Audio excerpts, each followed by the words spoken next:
First, check you have the correctly prescribed fluid bag. Always check the expiry date and examine the bag for leaks or cloudiness before use. The fluid bag should be removed from its protective outer layer and ideally warmed to body temperature prior to administration. Hang the fluid bag on a drip stand.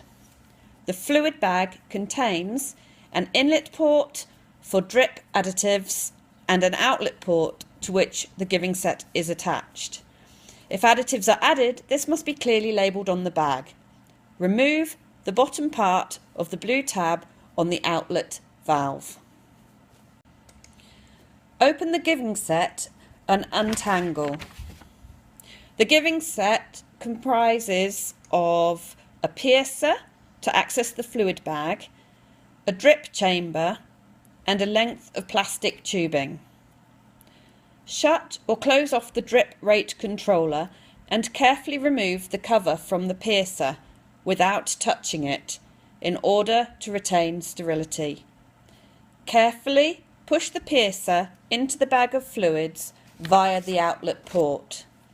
This sometimes requires a slight twisting action. Once fully pushed in, gently squeeze the drip chamber until it can be seen to be about half full. Next, open the drip rate controller and run the fluids along the length of the tubing.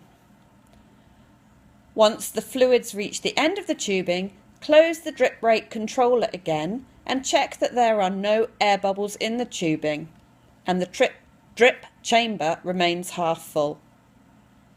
Insert the tubing into the infusion pump and close the pump door. Program the pump to deliver the fluids at the required rate and also the volume to be infused. In this instance, the fluids are for a dog requiring surgery. The dog weighs about 8 kilograms. The vet has prescribed 80 ml per hour based on the surgery fluid protocol of 10 ml per kilogram per hour. The fluids are now ready to be attached to the patient.